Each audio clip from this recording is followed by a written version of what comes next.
Chief Meteorologist Scott Paget and Meteorologist McKenna King. McKenna, Scott, it looks quiet now here in the metro area, but a lot of folks still looking at that radar.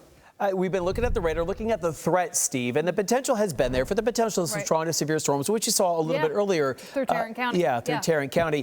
We were talking about, McKenna, the risk across a lot of the nation. Let's take a look at what's going on. And I want to show you this. As you take a look at the watches and warnings dealing with from Michigan, stretching all the way down through parts of Indiana, Illinois, into parts of Arkansas, dealing with the tornado watch, and closer towards North Texas, we do have that severe thunderstorm watch that does continue until 10 o'clock this evening. Zooming our way down just a bit more. Now, I want to let you know through parts of the Metroplex, we've seen those counties get shaved off, is what we say, but still looking at it from Hunt County down to Johnson County, south and east. I anticipate we're going to have more counties canceled as we go into the evening hours. Have some video to show you coming out of parts of Tarrant County, though, of some of the hail that we saw making its way into parts of North Texas. You can see there. Looks like maybe some marble-sized hail being reported through parts of Tarrant County. Also, I think we have some video as well of the hail that was falling for us. This is near Dickey's Arena.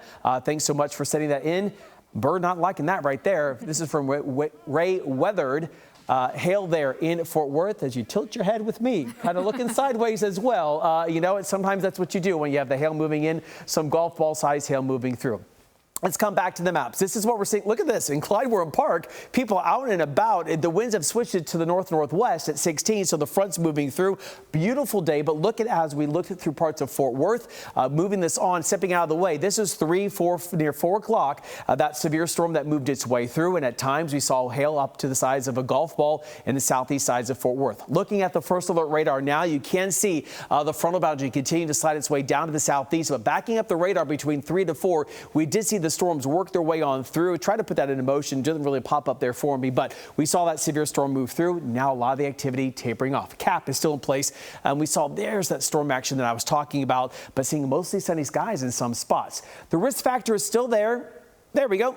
Slight risk of any storms reaching severe limits does include parts of the Metroplex and east for the potential maybe hail up to the size of 2 inches in diameter. That's been the threat. But look at what's interesting. Dry air is moving in. Moist air is still south and east, so we're still watching it as we're going into the evening hours. 78 degrees right now with a northwest wind at 18. But look at this. Behind the front, 65 in Bowie. McKenna, it's 82 in Corsicana to 81 in Athens. And we're not done with the severe weather as we go through this week. That's right. We've got additional chances to see that severe weather threat as we head through the end of the week. Here's our cold front, kind of where it sits right now. Now notice this model run a little bit overdone. We're not seeing this much shower activity on the map, but as Scott was mentioning, that threat will continue to increase as that front moves down to the southeast and off to the east. We still have that significant hail threat, but Scott mentioned the cap there. That's that warmer air in the upper levels that tries to limit some of that storm development. So that's something we'll watch the rest of the evening. The ingredients are there. Can they overcome the cap? So that's something that we'll watch closely for you here. Enjoy tomorrow. We top out in the low to middle 70s here in the Metroplex, upper 60s to near 70 for our Red River counties.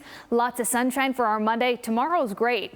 Then we get into the rest of the week. By Tuesday, I think we're dry most of the day, but we'll be watching Tuesday night into Wednesday morning. Those storm chances return Wednesday and Thursday mornings, and then we've got some widespread heavier rain on the way by Friday and Saturday. We've got a couple of days to watch. This is for Tuesday night, that level 2 out of 5 risk for portions of North Texas, and then that risk once again as we get into Wednesday. Again, I think that's going to be primarily the first half of the day. You'll notice that here on Futurecast. We get into Thursday morning, that storm threat returns, and it's just going to be periodic the rest of the week. We get into Friday afternoon, we've got some heavier rain on the way, and that does last into part of the weekend. Notice Saturday, some strong shower activity and some thunderstorms too before that starts to clear up late weekend. Here's a look at your 7-day forecast. A beautiful Monday, lots of sunshine, highs in the low 70s here.